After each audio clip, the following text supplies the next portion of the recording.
On the morning of September 11, 2001, 19 men armed with box cutters directed by a man on dialysis in a cave fortress halfway around the world using a satellite phone and a laptop directed the most sophisticated penetration of the most heavily defended airspace in the world, overpowering the passengers and the military combat-trained pilots on 4 commercial aircraft before flying those planes wildly off course for over an hour without being molested by a single fighter interceptor. These 19 hijackers, devout religious fundamentalists who like to drink alcohol, snort cocaine, and live with pink-haired strippers, managed to knock down 3 buildings with 2 planes in New York. While in Washington, a pilot who couldn't handle a single-engine Cessna was able to fly a 757 in an 8,000-foot descending 270-degree corkscrew turn to come exactly level with the ground, hitting the Pentagon in the Budget Analyst Office where DoD staffers were working on the mystery of the $2.3 trillion that Defense Secretary Donald Rumsfeld had announced missing from the Pentagon's coffers in a press conference the day before, on September 10th, 2001. Luckily, the news anchors knew who did it within minutes. Osama bin Laden. The pundits knew within hours. Osama bin Laden. The administration knew within the day. Terrorists who committed these acts and those who harbor them. And the evidence literally fell into the FBI's lap. That a hijacker's passport was found blocks from the World Trade Center crash site, if you can believe that. But for some reason, a bunch of crazy conspiracy theorists demanded an investigation into the greatest attack on American soil in history. That investigation was delayed, underfunded, set up to fail, a conflict of interest, and a cover-up from start to finish. It was based on testimony extracted through torture, the records of which were destroyed. It failed to mention the existence of WTC-7, Able Danger, P-TECH, Sibel Edmonds, OBL and the CIA, and the drills of hijacked aircraft being flown into buildings that were being simulated at the precise same time that those events were actually happening. It was lied to by the Pentagon, the CIA, the Bush administration, and as for Bush and Cheney, well, no one knows what they told it because they testified in secret, off the record, not under oath, and behind closed doors. It didn't bother to look at who funded the attacks because that question is ultimately of little practical significance. Still, the 9/11 Commission did brilliantly answering all of the questions the public had, except most of the victims' family members' questions, and pinned blame on all the people responsible, although no one so much as lost their job, determining the attacks were failure of imagination. Because Nobody in our government, at least, and I don't think the prior government that could envision flying airplanes into buildings. Except the Pentagon, FEMA, NORAD, and the NRO. The DIA destroyed 2.5 terabytes of data on Able Danger, but that's okay because it probably wasn't important.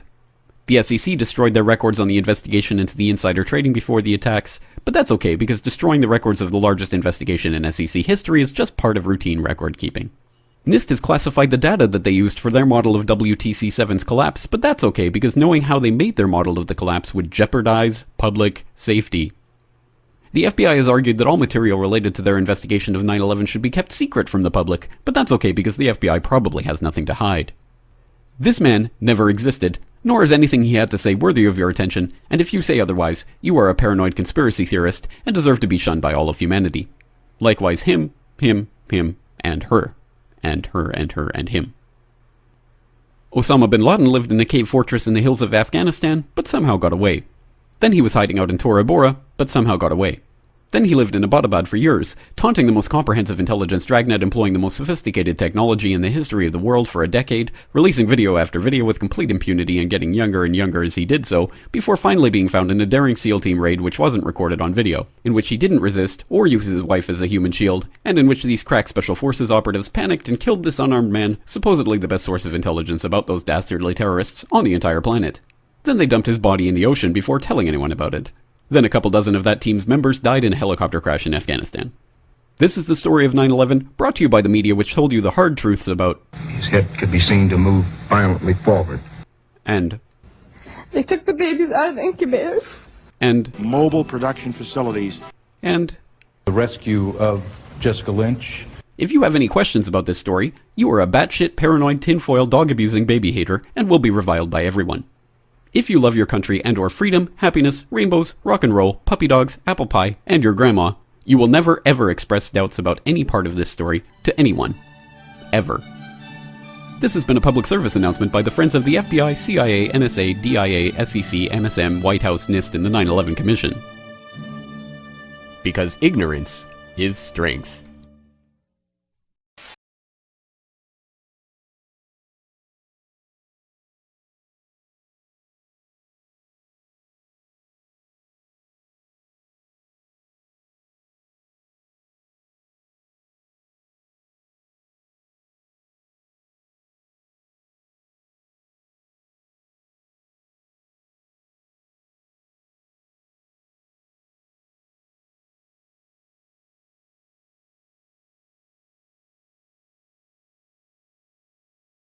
Thank you very much. And like Richard said, my name is Erik Lawyer, and I founded the Firefighters for 9/11 Truth after I watched Richard in one of his presentations, and I realized that something more had to be done.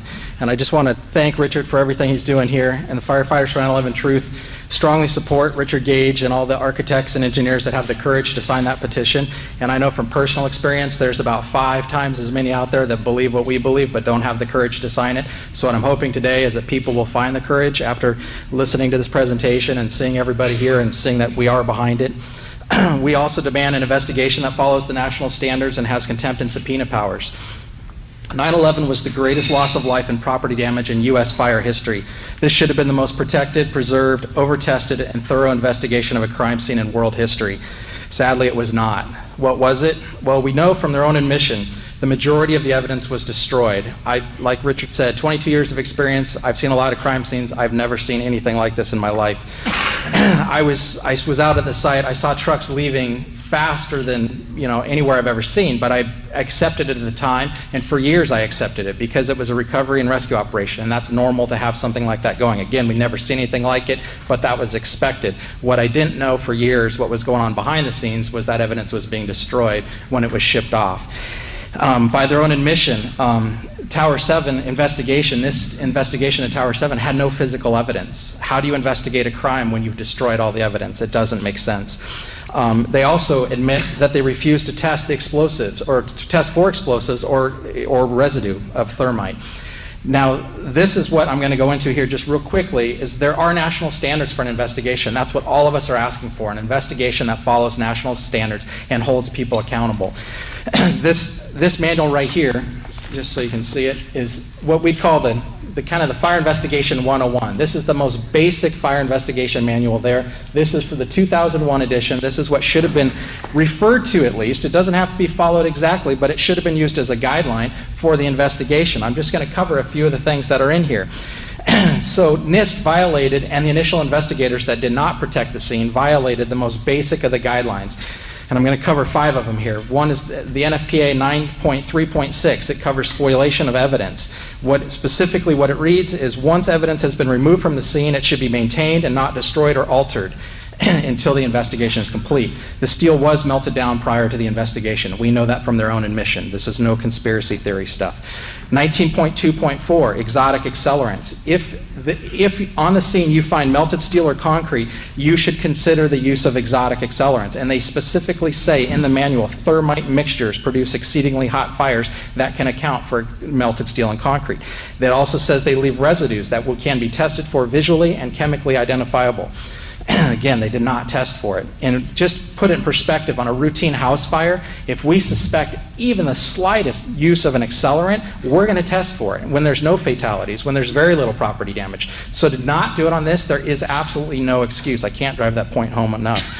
18.15 is analyze fuel source. All available fuel sources should be considered and eliminated until one fuel can be identified as meeting all the physical damage criteria. For example, if you find pulverized concrete, which we all know there was in all 3 buildings, there was pulverized concrete, the only fuels that can create seeded explosions should be considered. So they shouldn't be considering fires. They shouldn't be doing that. It doesn't account for pulverized concrete. They should only be considering exotic accelerants and explosives.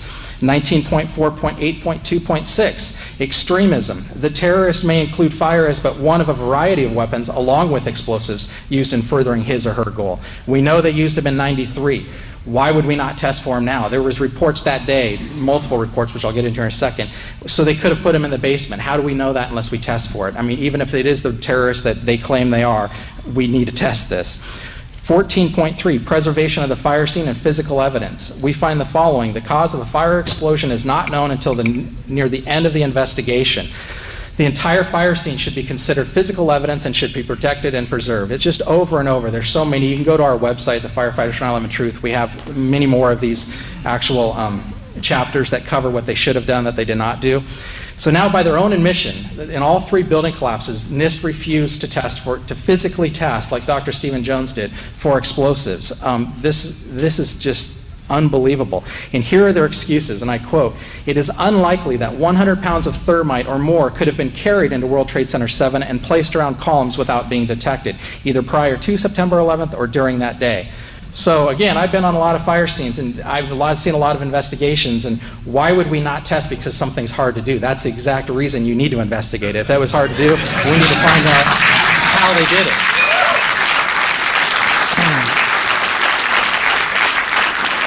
And number two, NIST excuse. In addition, no blast sounds were heard on the audio tracks of the video recordings during the collapse of World Trade Center 7 or reported by witnesses. That's one of their excuses why they didn't test. Well, apparently they didn't read Chapter 18. 18 is the general definition of explosions. Although an explosion is almost always accompanied by the production of a loud noise, the noise itself is not, in big bold letters, an essential element in the definition of an explosion.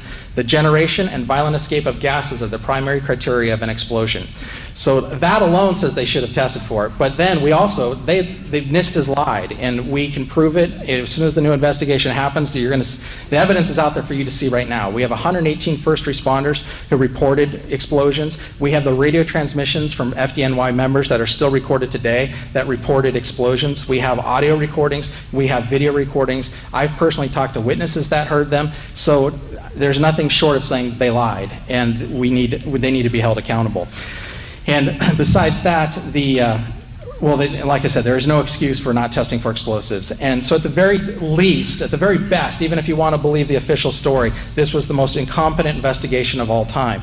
And I've talked to a lot of investigators that were there, and I asked them the specific question, why did they refuse to test? They weren't the ones who refused, but NIST did. And they said, all we can say, all they can answer is incompetence, or they tell me to shut up. They cannot give me any reason that follows national standards. So, but the reality, after all the research everybody here and the incredible people we're in the room with today have done, the reality is it was a criminal investigation to cover up the crime. So, just to finish,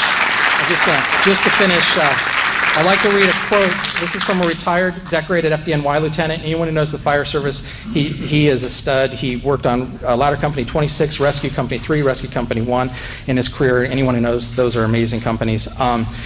Here's his comment. Trade Tower 7 by itself is the smoking gun, not hit by an aircraft with only a few relatively small fires. It came down in a classic crimp and implosion, going straight into its basement, something only very precise demolitions can accomplish, which takes days, if not weeks, to prepare.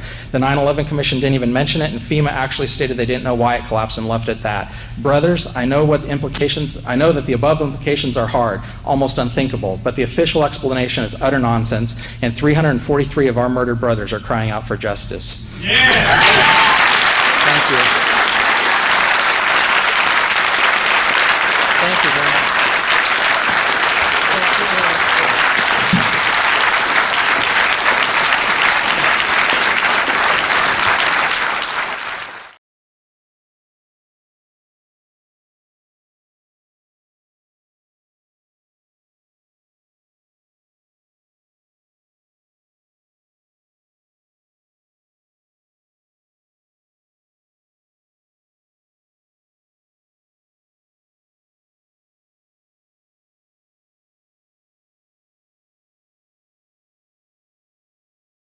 I'm curious about the pool of molten steel that was found in the bottom of the towers. I am too. And please tell me about it. Have you seen it? Well, not personally, but eyewitnesses there found huge pools of molten steel beneath the towers, and some scientists don't think that the collapse of the building could have melted all that steel. And physics professor analyzed some of the steel, and Stephen Jones, and he found evidence of thermate residue, which would explain how the buildings collapsed by means of pre-planted explosives. So, have you analyzed the steel for any of those residues? First of all, let's go back to your basic premise that there was a pool of molten steel. I know of absolutely nobody, no eyewitness who said so. You'd get down below and you'd see molten steel running down the channel rails. Like you're in a foundry. Yeah, like lava. Like lava. From a volcano. The fires got very intense down there and it actually melted beams where it was molten steel that was being dug out. It's this fused element of steel, molten steel and concrete and all of these things all fused by the heat into one single element. And almost like a chunk of lava from Kilauea or Iceland, where they're very sharp but breakable shards on the end here. This 8-ton steel I-beam is 6 inches thick. It was selected to be preserved for future generations for the near-perfect horseshoe-like bend formed during the collapse. I found it hard to believe that it actually bent because of the size of it and how there's no cracks in the iron. It bent without almost a single crack in it. It takes thousands of degrees to bend steel like this. Typically you'd have buckling and tearing on the tension side, but there's no buckling at all. You saw steel, some of the thickest steel I've ever seen, bent like a pretzel. And you just couldn't imagine the force that took. Where the grapplers were pulling stuff out, big sections of iron that were literally on fire on the other end. They would hit the air and burst into flames, which was pretty spooky to see. There was even a point where you would create an air pocket by moving steel, fueling the fires underground, would ignite cars and cars would just blow up. But, you know, these underground fires were just like the fires of hell. This is how it's been since day one. Oh, it's unbelievable. And this is 6 weeks later, almost 6 weeks later. And as we get closer to the center of this, it gets hotter and hotter. It's probably 1,500 degrees. We've had some small windows into what we thought was the core at some point, and it looked like an oven. You know, it was just roaring inside. And it was just a bright reddish orange color. See that stuff he's pulling out? What was that, Chief? We're gonna hold off on the water. See the stuff he's pulling out? Yeah. It's red hot. If we hit it too much steam, you won't be able to see what he's doing. Great. You see how this debris is still smoking? That's from the fires that are still burning. 8 weeks later, we still got fires burning. Every now and then, one of the pieces of equipment will dig in, will open up a small area, the oxygen will rush in, and you'll get this plume of brown, black smoke coming up. That's because that fire just got more oxygen. So, I mean, these things are burning. At one point, I think they were about 2,800 degrees. Underground, it was still so hot that molten metal dripped down the sides of a wall from Building 6. There were fires of 2,000 degrees Fahrenheit below the ground. And all of a sudden, he comes out of this little tunnel screaming, "Wait till you see what I found." And he pulls in ministers and officials, and there, this cross is fully extended, melted together with the intense heat. The two beams were never initially part of the same structure. Heat literally melted them together. And the piece of metal that's draped over was molten metal that had literally fallen over one of the arms. Steel-toed boots is one of the biggest things. Steel-toed boots? Steel-toed boots. Out still on the rubble, it's still, I believe, 1,100 degrees. The guy's boots just melt within a few hours. It was literally steaming. Your boots would melt in certain areas. That's how hot it was. The steel was coming out red in certain areas from the first couple of weeks at least. Go back to your basic premise that there was a pool of molten steel. I know of absolutely nobody, no eyewitness who said so, nobody who's produced it. I was on the site, I was on the steel yards, so I don't know that that's so. There's video of it. Melted around 2,600 degrees Fahrenheit. I think it's probably pretty difficult to get that kind of temperatures in a fire. So I don't know the basis. I can't address your question if I don't know the basis. Well, NASA pictures, thermal images showed those sorts of temperatures in the basement. Would you send them to me? Okay. My name is Mark, and I'm the individual who was questioning Dr. Gross, and he asked me to email to him those thermal images. When I approached him after his talk to get his email address for that purpose, he refused to provide it to me. I think this is important because it reveals the attitude of the NIST investigators, which is one of willful ignorance of what really happened on 9/11.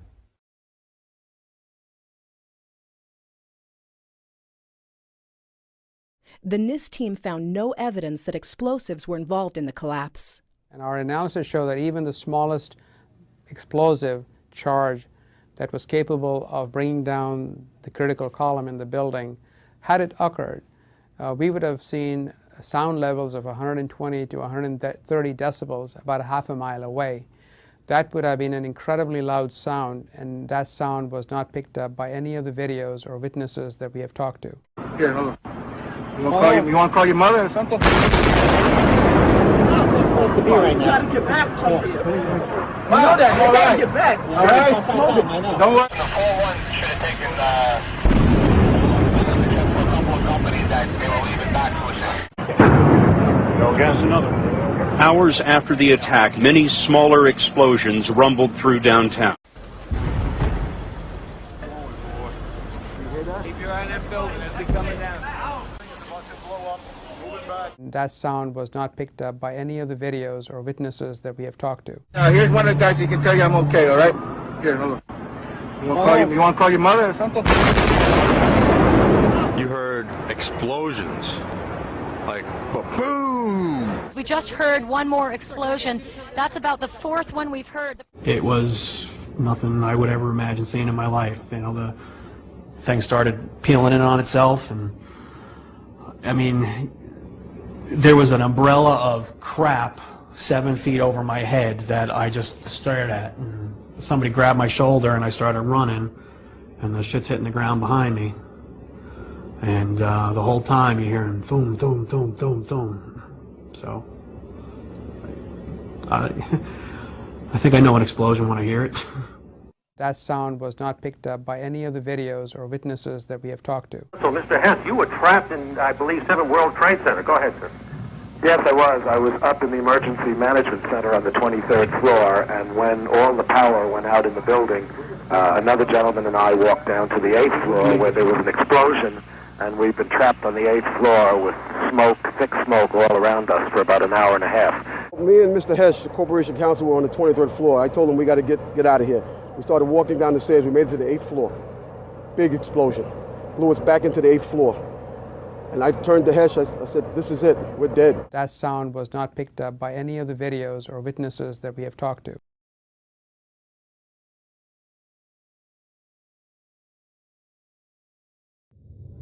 We're really looking at financial center. 2 cleaners, 2 broken windows. Oh, God! September 11, 2001 was a day of national tragedy and individual misery for countless people. Multiple criminal acts took place that day, which resulted in a massive increase in defense spending, a costly global war on terrorism, the creation of new federal agencies like the Department of Homeland Security and TSA, and the quick passage of the Patriot Act, which gave law enforcement agencies sweeping search and surveillance powers over U.S. citizens without a warrant. This video was produced in honor of those whose lives were taken and whose loved ones have had to live with the sad devastation of losing friends and family, and to those thousands more who to this day have had the quality of their lives diminished because of the conditions they were subjected to that day as they attempted to rescue those in trouble. And as difficult as it may be for some of you to believe the facts stated in this video, each statement is supported in the source links that are listed in the description below. Please take the time to do your own research and draw your own conclusions.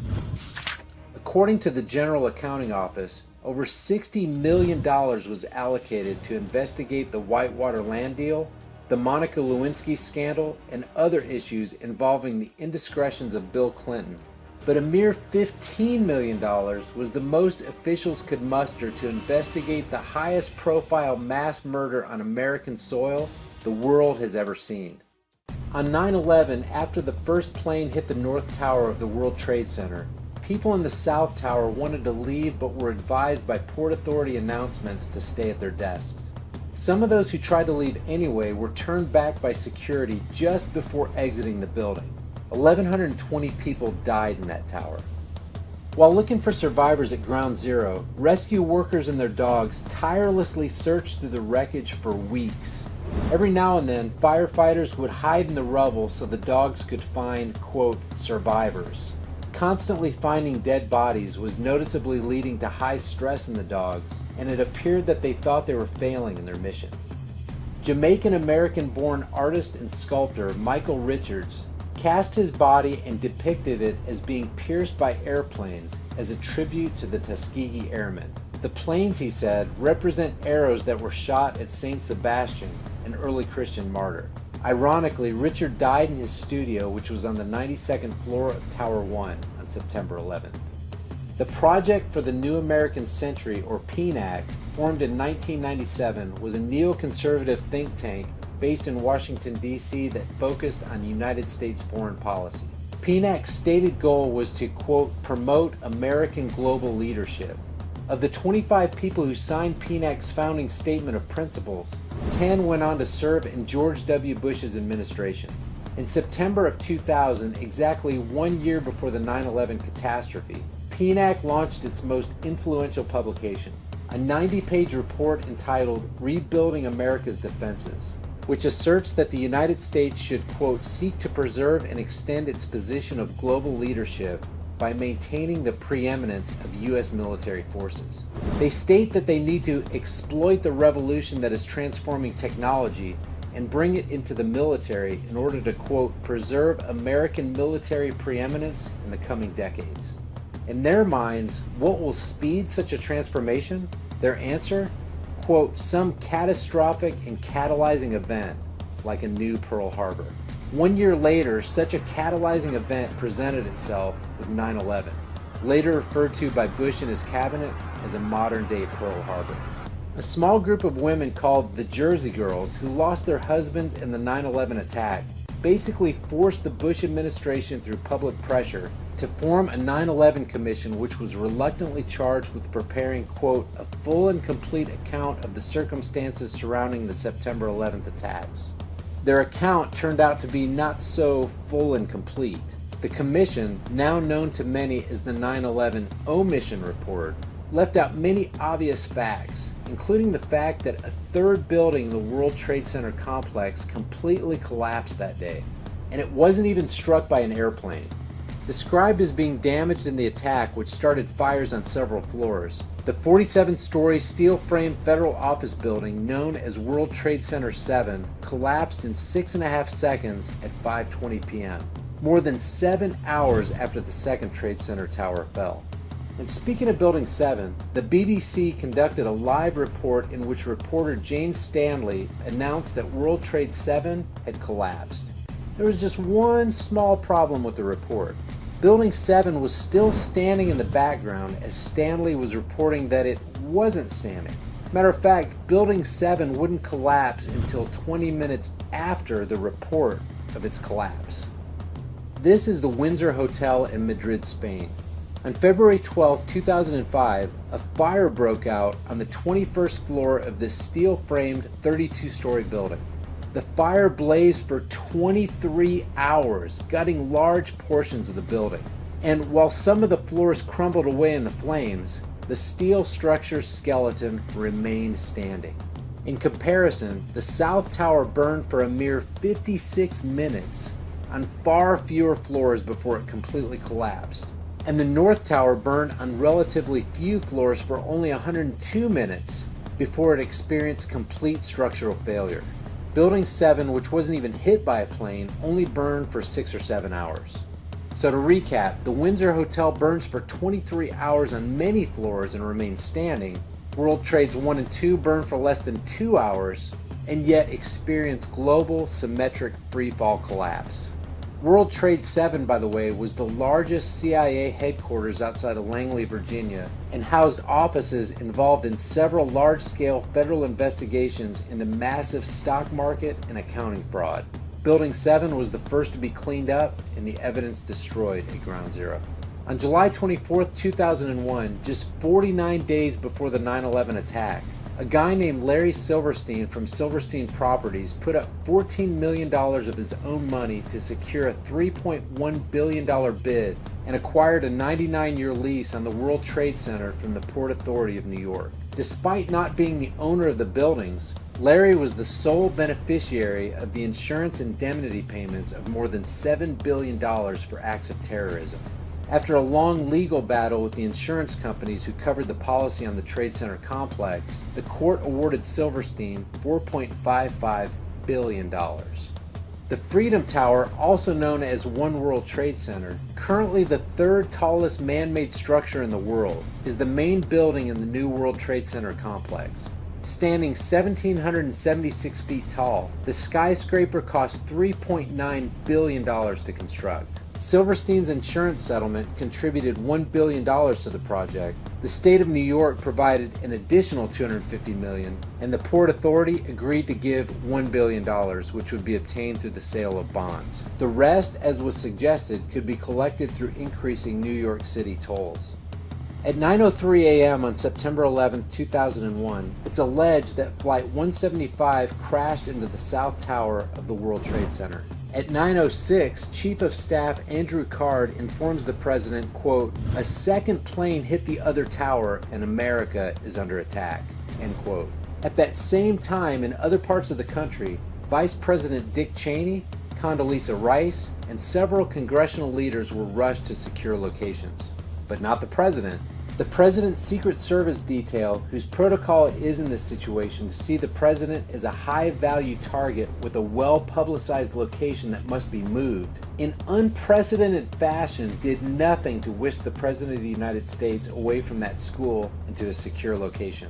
The official report records that Bush remained at that school for another 20 minutes after learning about the attack on America. Number 1 is coming up.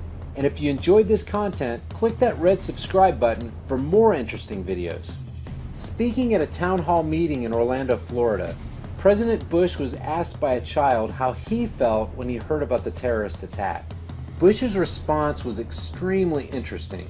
Recounting the events of that day from his perspective, he said that he saw the first plane hit the tower on a television that was, quote, obviously on, as he sat outside a classroom at Booker Elementary School in Sarasota, Florida.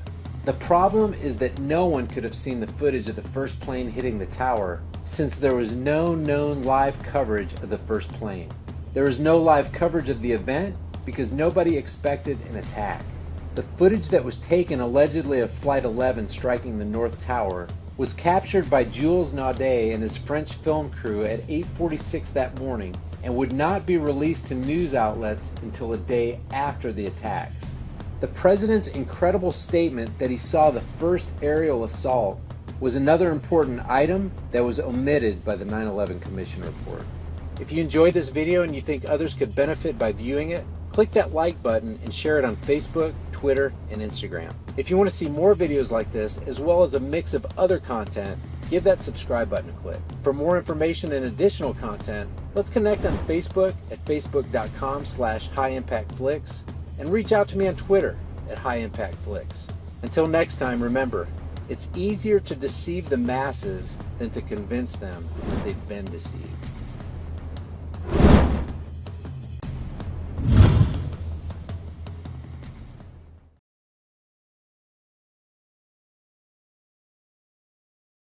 Groundbreaking for the construction of the Pentagon began on September 11, 1941. Exactly 60 years later, to the day, Flight 77 allegedly breaches the wall of Wedge 1, striking the outer E-ring of America's symbol of military power.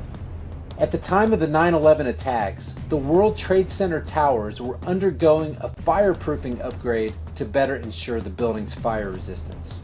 In an incredible coincidence, the floors of both towers where the upgrades had been completed were the same floors that were struck by the airplanes on 9/11. Turner Construction Company, who supervised the demolition of the Seattle Kingdome in the year 2000 and was one of the 4 cleanup contractors at Ground Zero, occupied the 38th floor of the North Tower and was involved in performing those fireproofing upgrades inside the towers in the 3 years leading up to 9/11. One of the contractors in charge of cleanup at Ground Zero after the attacks was Turner Construction Company. Once the cleanup of Ground Zero was fully coordinated, the operations were consolidated under 2 primary contractors, AMEC Construction Management and Bovis Lend-Lease. A truly surprising fact is that at the time of the 9/11 attack, AMEC was just 5 days away from completing a $258 million refurbishment of Wedge 1 of the Pentagon, which began in 1998. Wedge 1 is the exact location that American Airlines Flight 77 allegedly impacted the building. The Bush administration was so resistant to the idea of launching an official investigation into the events of 9/11 that it took over 440 days after the attack to get the investigation started. And this only happened after independent groups put massive public pressure on the government to call for an official inquiry. Key members of the 9/11 Commission, including Chairman Lee Hamilton and Thomas Keane, openly admit that the 9/11 Commission was, quote, set up to fail in many ways, citing lack of funding, insufficient time, Commission members with serious conflicts of interest, and cover-ups. Many Commission members have come forward and openly criticized the government for sabotaging their investigation. 9/11 Commissioner Max Cleland resigned from the commission in disgust, stating, quote, "It is a national scandal. This investigation is now compromised. One of these days we'll have to get the full story because the 9/11 issue is so important to America, but this White House wants to cover it up," end quote. When asked in 2009 if he thought there should be another 9/11 commission, Cleland responded, quote, "There should be about 15 9/11 commissions," end quote. The senior counsel to the 9/11 Commission, John Farmer, who led the 9/11 staff's inquiry, said, quote, "At some level of the government, at some point in time, there was an agreement not to tell the truth about what happened." The 9/11 commissioners concluded that officials from the Pentagon lied to the commission and seriously considered recommending criminal charges for providing false statements.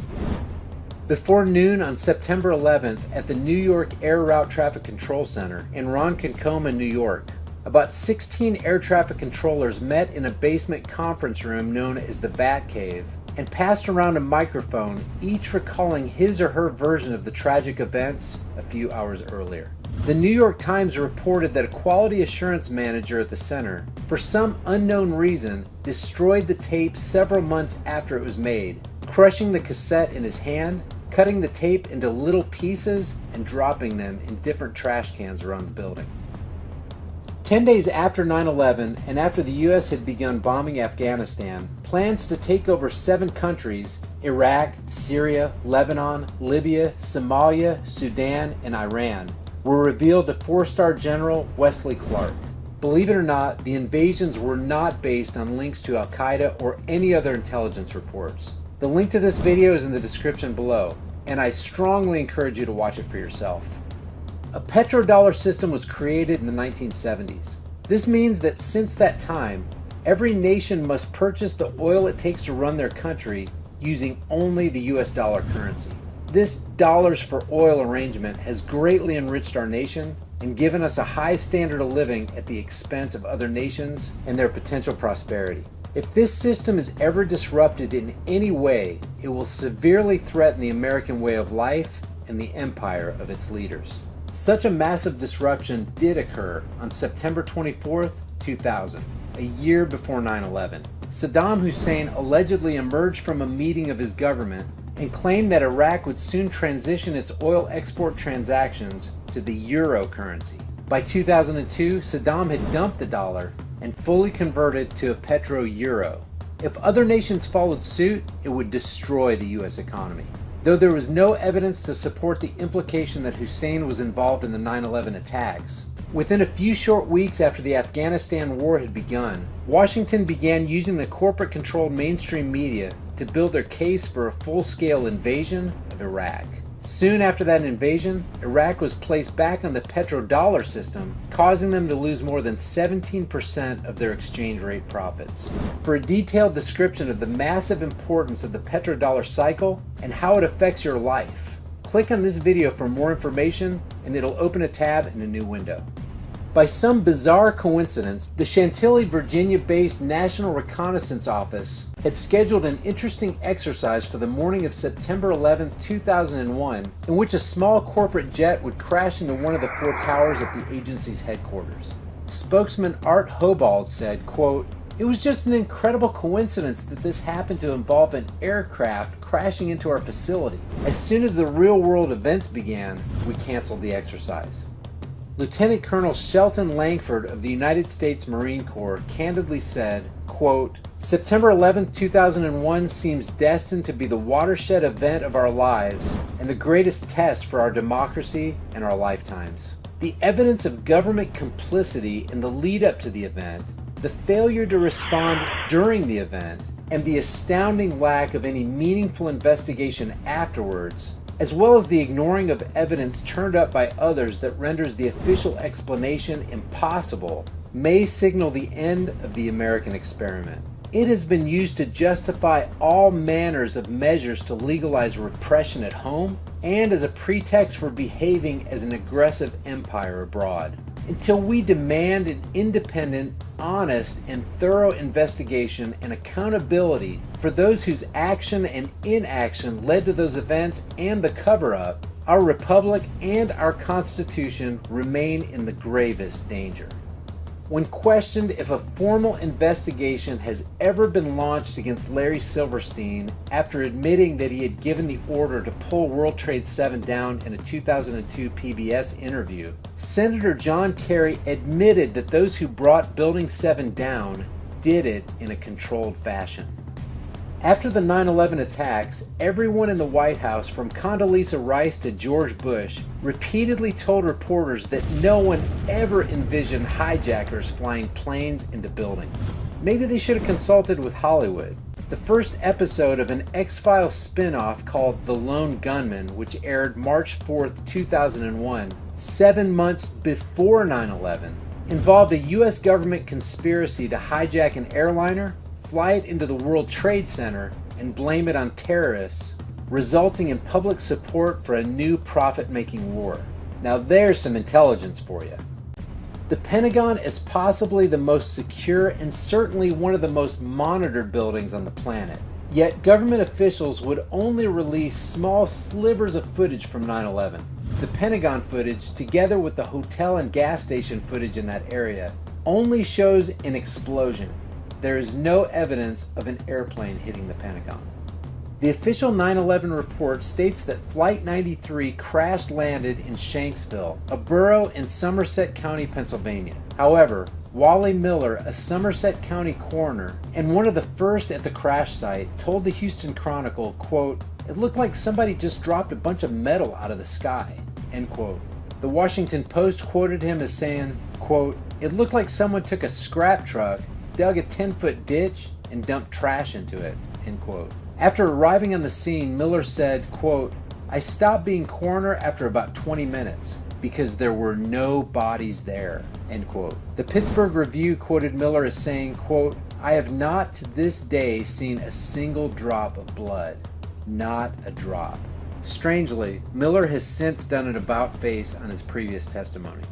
After the 9/11 attacks, a seemingly pre-prepared and voluminous 342-page U.S. Patriot Act, which grants unprecedented government access into the private lives of Americans, quickly passed the House on October 24th, the Senate on October 25th, and was signed into law by the President on October 26th, a mere 45 days after 9/11. It gave authorities the power to search homes and businesses without consent, search email, telephones, and financial records without a court order, and basically offered an excuse to suspend Fourth Amendment rights.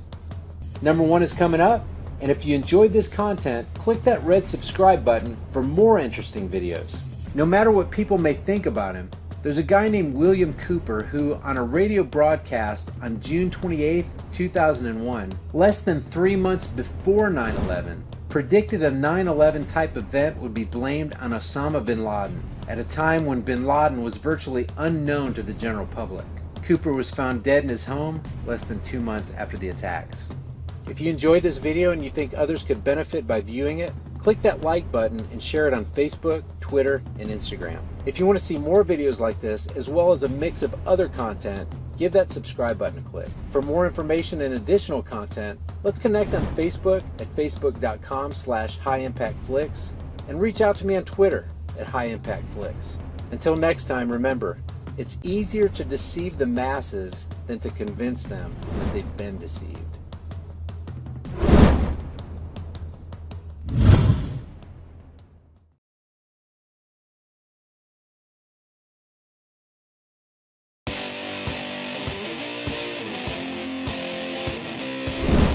The U.S. government's National Institute of Standards and Technology, or NIST, reports that the Twin Towers were brought down by a weakening of the steel from fires caused by the airplane impacts and followed by a simple gravitational collapse. But this New York Fire Department map shows the locations around the towers at ground zero where human remains were found.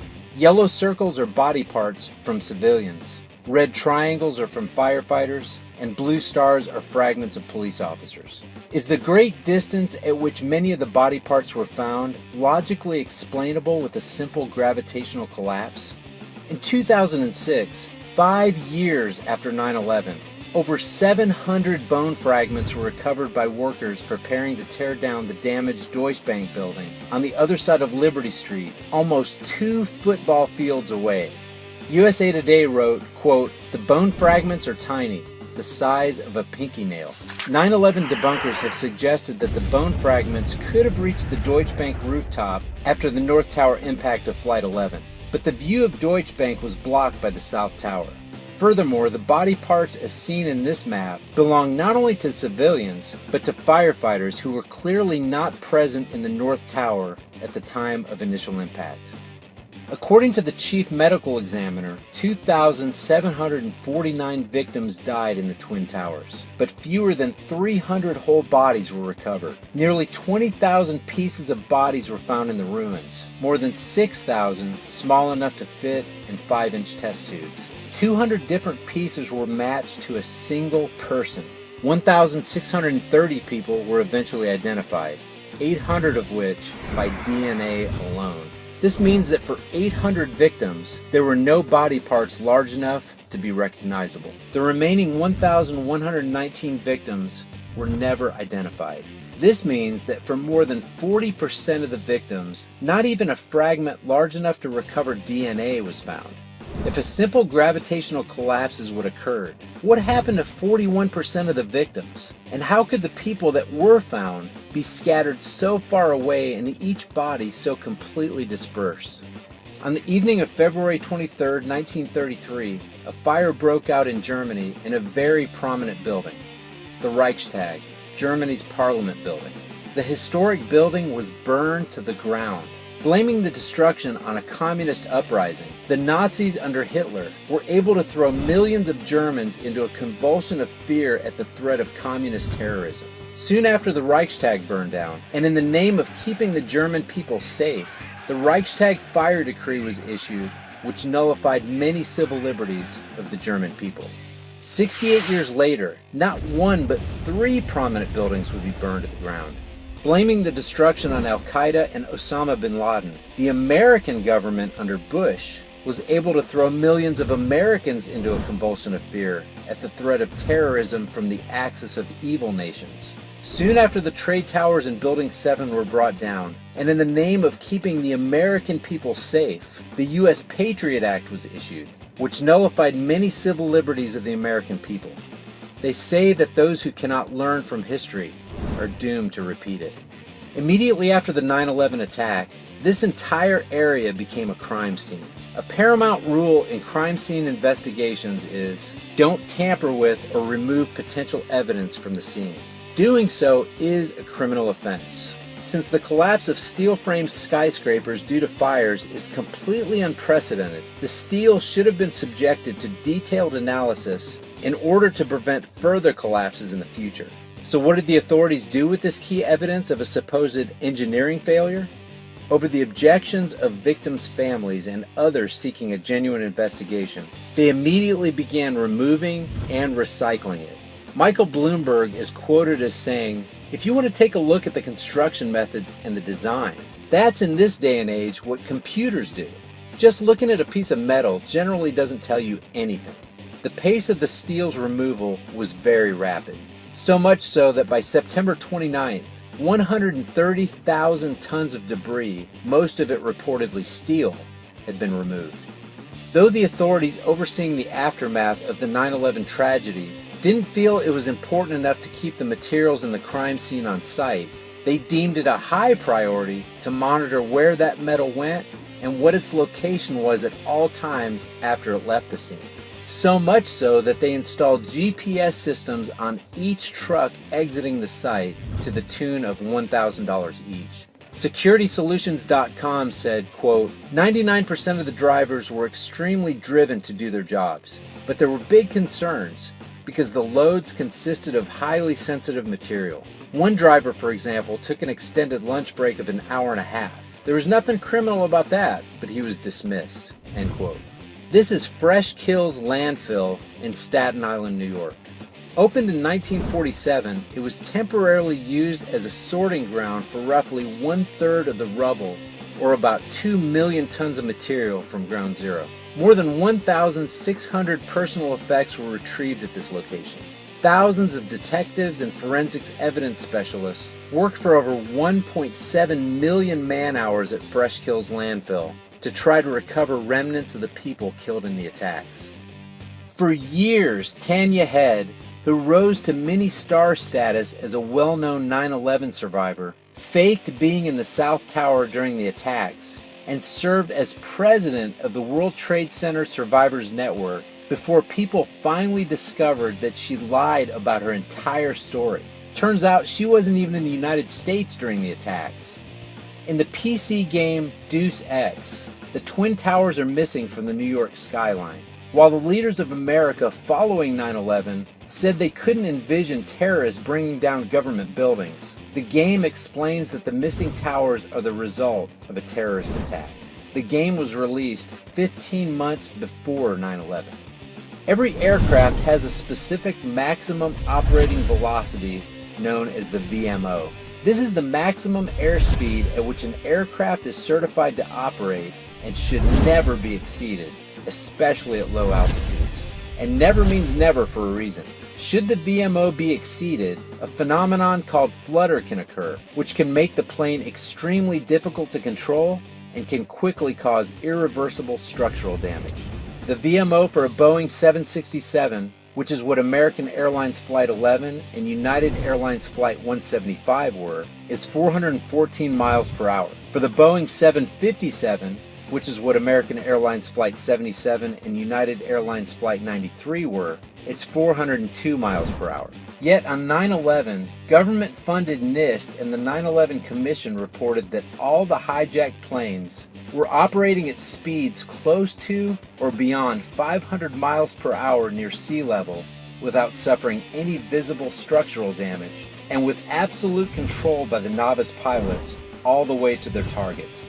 American Airlines Flight 11 is said to have been going 494 miles per hour when it hit the North Tower. United Airlines Flight 175 is reported to have struck the South Tower at 586 miles per hour.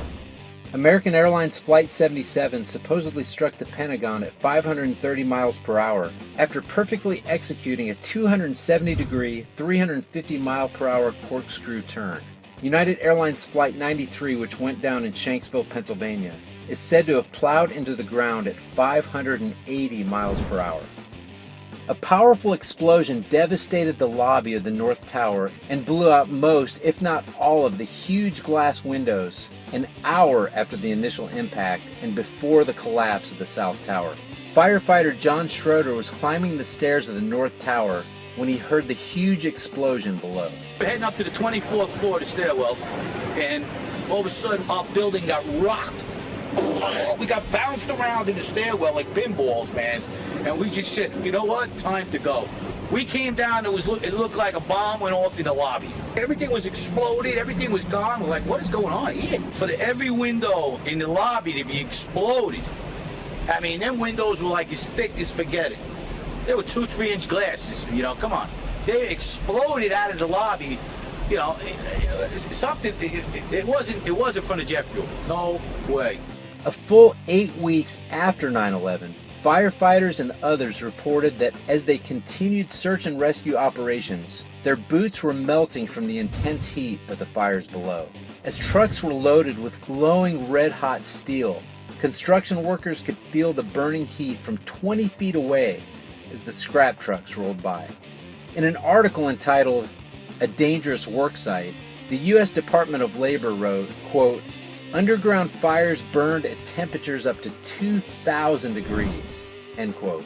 Mayor Rudy Giuliani's testimony also echoed the existence of 2,000-degree heat at ground zero.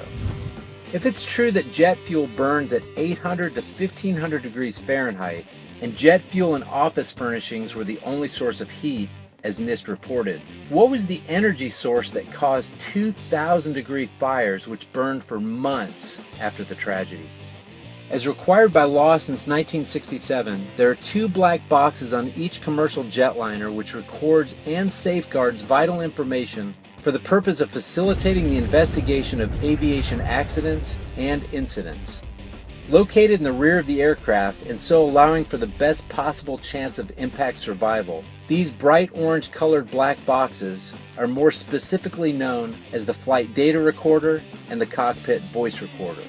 Each unit, made of the most indestructible materials known to man, is designed to withstand powerful acceleration and deceleration forces up to 3,400 Gs, prolonged exposure to 2,000-degree temperatures, and even extended immersion in some of the deepest parts of the ocean. On 9/11, Flights 11 and 175, which allegedly struck the North and South Towers respectively, had 2 recorders each for a total of 4 virtually indestructible black boxes.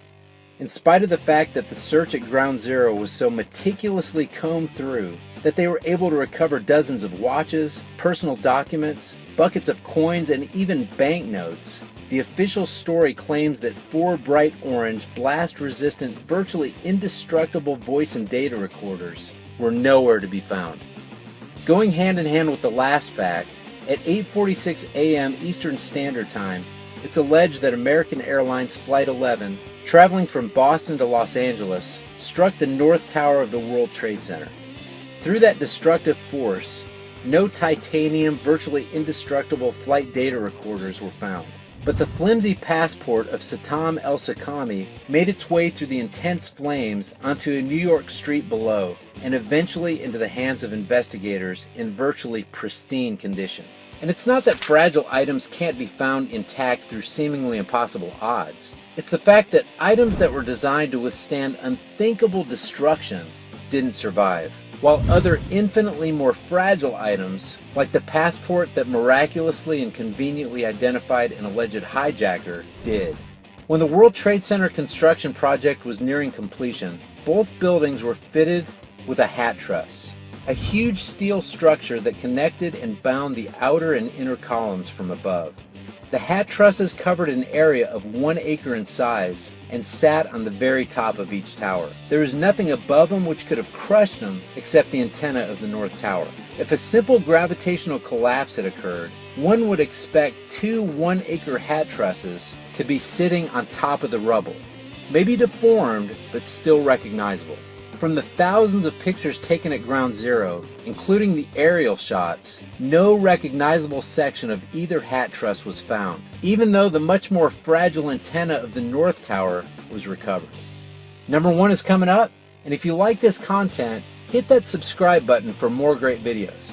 And don't worry, subscribing is free and painless.